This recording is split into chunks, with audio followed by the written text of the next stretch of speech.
professional kitchen anyway. In the same 2007 season that nearly killed Aaron's Song, Hell's Kitchen came dangerously close to poisoning an entire dining room, and the contestant behind it never even noticed what she was doing. Her name was Joanna Randolph, a 27-year-old cocktail waitress from Las Vegas who had been cast on season 3, despite having one of the thinnest professional kitchen resumes in the entire group. From the first service, she had struggled. She was slow on her station, uncertain on timing, and other contestants had already started pulling away from her as a teammate. But nobody could have predicted what was about to happen during dinner service in episode 3. It started with a smell.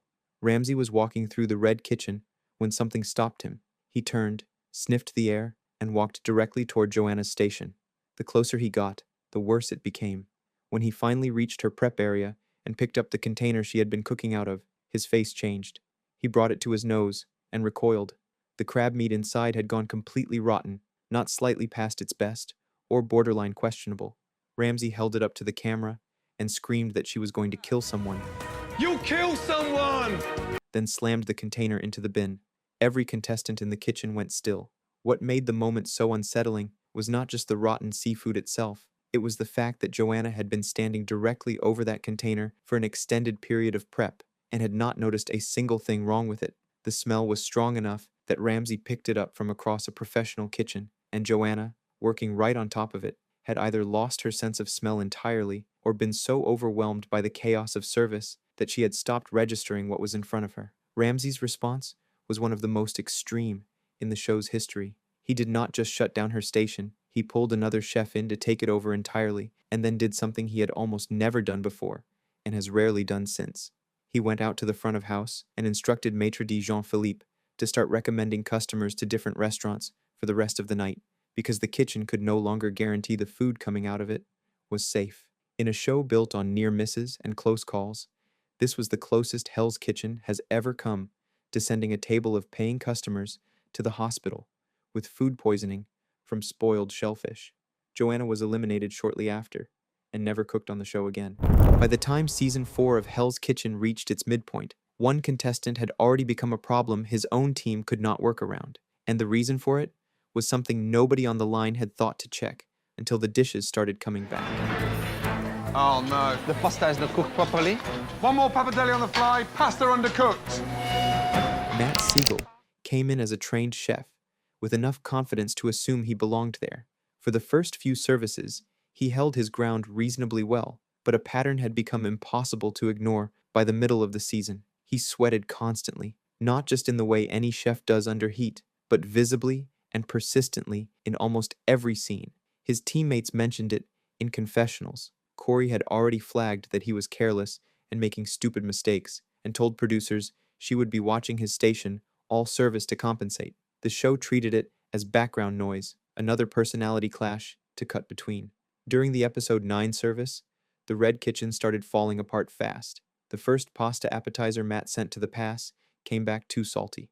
Ramsay pulled the whole team over, made every one of them taste it, and told Matt to start again. The second attempt went out and came back too. Then a third, with customers sending the same dish back repeatedly, and nobody on the line able to explain why the seasoning kept going wrong, because Matt's technique had not visibly changed between attempts. Ramsay walked over, watched him work for a few seconds, and the answer was right in front of him. Matt had been bent over the pasta station for the entire service, and his sweat was dripping directly into the pots, salting the food from above, and going out to the dining room without anyone at the pass catching it because there was nothing visually wrong with the plate. Ramsay told him he was not Homer Simpson and ordered him to put a white bandana around his head before he touched another pot. What I think gets completely lost in how people share this clip is that multiple dishes had already reached customers before Ramsay caught it. This was not one bad plate that got stopped at the pass. The footage shows pasta going out, coming back, being refired, and going out again, which means the same thing was happening across the entire service, and nobody upstream noticed because sweat does not leave a mark on a plated dish.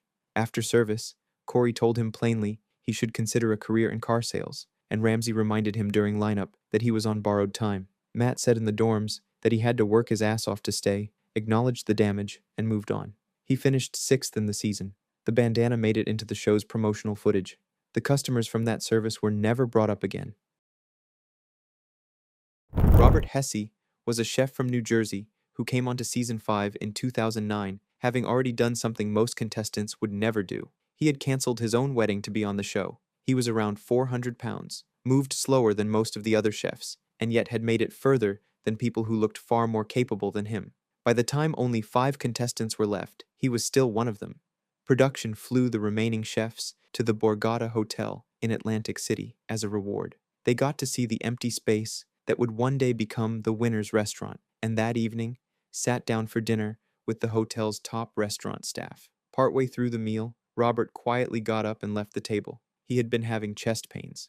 The hotel paramedic checked his blood pressure and read back 160/100, then told him she could not rule out a heart attack and that he needed to go to the hospital. He was admitted and stayed the night. Back at Hell's Kitchen, one of the other contestants, Ben, answered a phone call from him, and the sound of a hospital monitor beeping in the background said everything before Robert had a chance to. A few days later he came back, not to compete, but to tell Ramsay and the others what the doctors had found. He had pericarditis, which is a swelling of the sac around the heart, and his doctor had said he could not carry on. He handed over his chef's jacket and went down the line to say something to every person in the room. The show continued without him. Robert Hesse suffered 3 full heart attacks in the years that followed.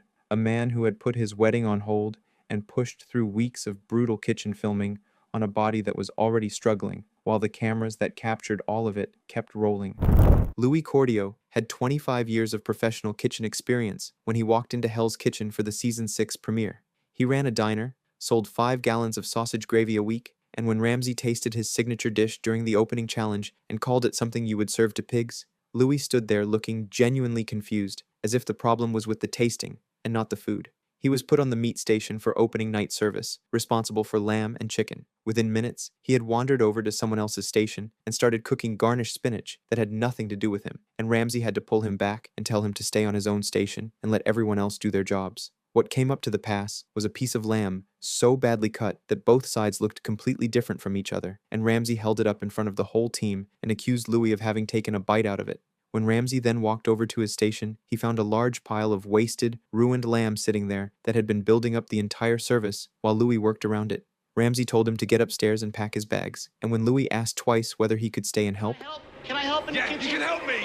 Get out! Ramsay told him the only way he could help was by leaving. The kitchen closed that night without finishing service. Louis walked out through the delivery dock, shouting that Ramsay could kiss his ass on the way out, and there was no lineup, no ceremony, and no vote from his teammates. He is the only contestant in the show's history to be removed before any elimination process could begin, thrown out during the very first service of the very first episode he was ever in, with 25 years of experience and a station full of ruined lamb left behind him. Joy was a contestant on season 12 of Hell's Kitchen who had spent the entire competition being the best chef in the building.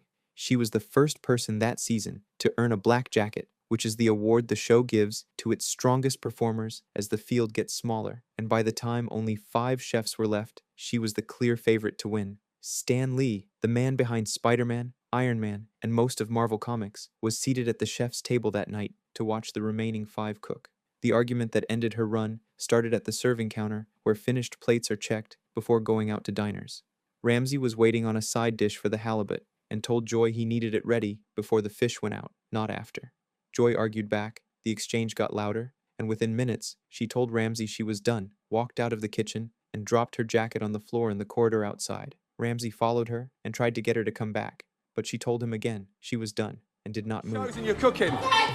Get out! All of this happened a few feet from the dining room where Stan Lee was sitting, and the footage shows people at his table watching with open disbelief, someone saying they had never seen anything like it in their life. Another chef, Melanie, stepped in and took over Joy's station without being asked, and the remaining 4 finished service. Upstairs in the dorm, Joy told producers she had thrown everything away, and that the closer she had gotten to the end of the competition, the more she had started doubting herself, and that the doubt was what had driven her out of the kitchen. She came back downstairs to apologize to Ramsay, but service had already ended. Ramsay's verdict was that Joy had proven she was not ready to be a head chef because leaders never quit, a conclusion that is easy to agree with on its surface. What it does not account for is that Joy had spent the whole competition carrying the pressure of being the expected winner in a show designed to wear people down, and the night it finally became too much happened to be the same night that one of the most recognizable names in American popular culture had come to watch her cook. She is still the only black jacket chef in the show's history to walk out mid-service, and the jacket she left behind was the first one earned that season.